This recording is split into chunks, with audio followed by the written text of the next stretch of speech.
right. Welcome, welcome.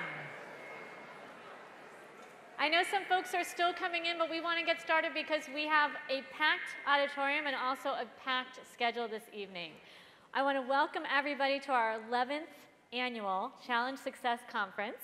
My name is Denise Pope. I'm a senior lecturer in the School of Education here at Stanford and co-founder of Challenge Success, and I'm thrilled to be here tonight with all of you. This is a sold-out auditorium tonight, once again, the biggest auditorium at Stanford, and we have a really terrific lineup of speakers.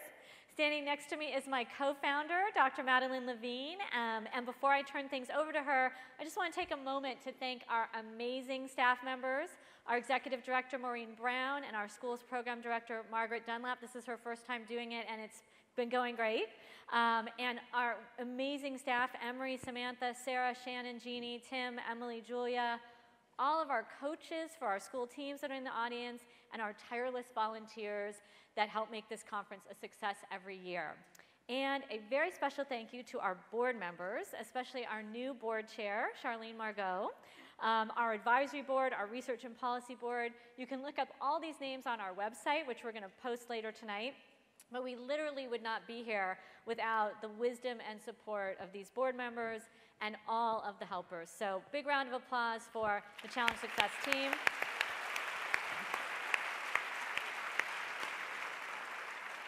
We also have one very special group of folks in the audience. Tonight we have almost 30 middle and high school teams comprised of principals, administrators, counselors, teachers, students, and parents who are all going to come back tomorrow for a full-day conference with workshops designed to help them learn research-based strategies that provide kids with academic, social, and emotional skills needed to succeed now and in the future.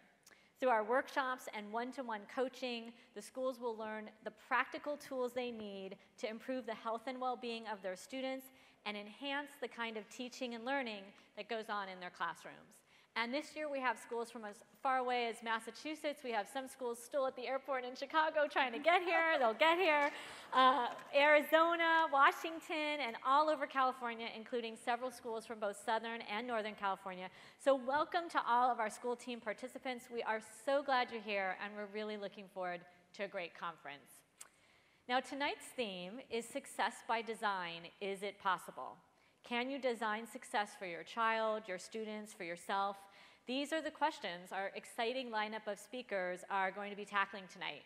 And we're going to end the evening with some interactive questions for you. That's why we had you text in those things earlier, where you're going to have a chance to weigh in on some of the scenarios and reflect more deeply on this notion of designing success.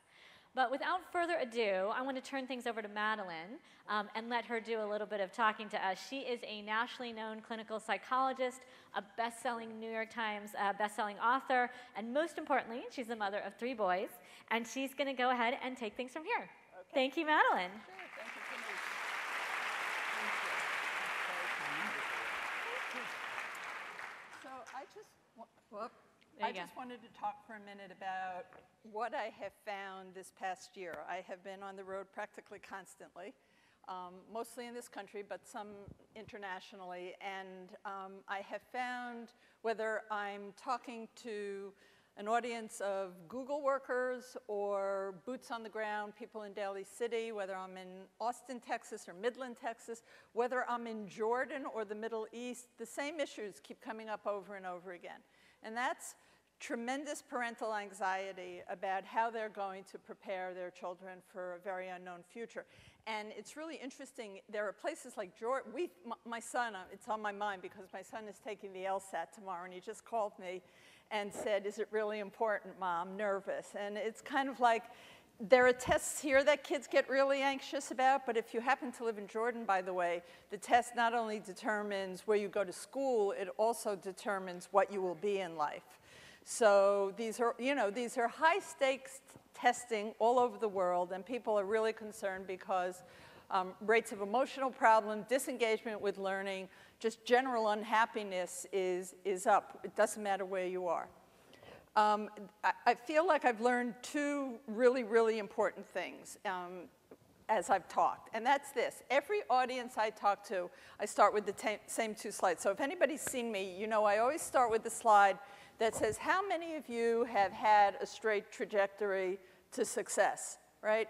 You went to the right schools, you got the right college degree, you did a internship, I don't know, at Goldman Sachs, you went back for a Harvard MBA, and you worked at Bain, or you know, that sort of lockstep thing.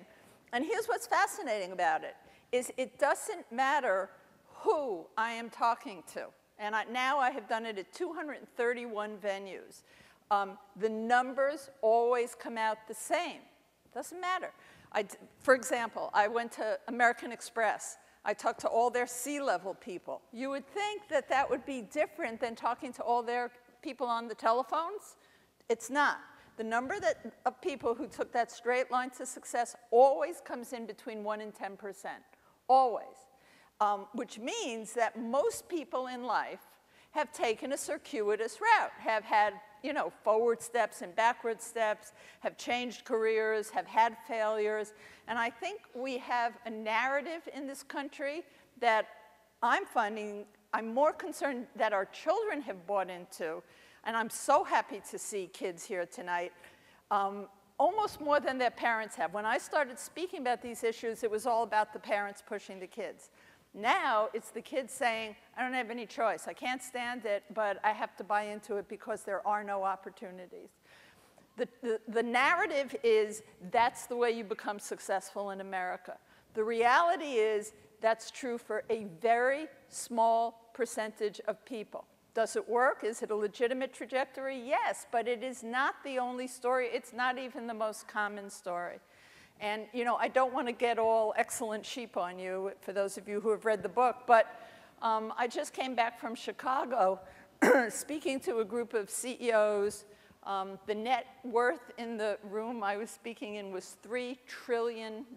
So, I mean, I don't know how many zeros. Somebody would have to tell me. But, you know, people running major corporations in the country, and they were talking about the fact that for many of them and for many of the positions they're interested in, actually seeing the schools that people try so hard to get their kids into is seen as a demerit. Now, my point is not like this is not a great school. It's one of the greatest schools in the world, but it's only one of many, many options for kids.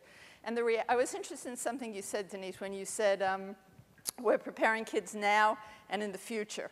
And my take on this is we don't know what the future is. Absolutely don't know what the future is going to be. I had the privilege, I guess, of speaking to Hank Paulson for an hour, and you know, the ex-Secretary of Treasury and head of Goldman Sachs, and it's like, can you tell me, like, where are we heading? What should we be doing with our children? And he's like, I don't know. And it's like, whoa, you know, you don't know, we certainly don't know. So given that we don't really know, we ought to take a good look at what science has to tell. I'm being very careful about my time. A good look at what science has to tell us about what makes kids emotionally healthy and what makes kids more likely to be successful in the workplace, because my kids are all grown up. The goal of having sent them to school, one of the goals was for them to find jobs when they got out. Who finds jobs? Who finds meaning? I'm going to sound very crabby for a moment. I'm not that interested in kids being happy. I'm more interested in kids finding meaning. We can have a discussion about that at some other time. Happiness is sort of a transient affective state of how you feel right now. Meaning is the future, it's the past, it's the integration of identity, and it's what makes for a satisfying life. And what do we know about kids who are successful? We know that they are determined, or as Silicon Valley likes to say, they have grit. And I have trouble with the word grit just for one reason, because it's so popular down here. It's like y'all just discovered grit. And you know, like where I come from, Bayside, Flushing, Queens, we used to just call it hard work. But now it's grit. Okay, so it's grit. It is self-management. You want to work on one thing with your kids, work on self-control. One thing, I'm an adolescent psychologist, work on self-control. Engagement and a sense of meaning and purpose. Can these things be cultivated in kids? Absolutely they can. Absolutely they can.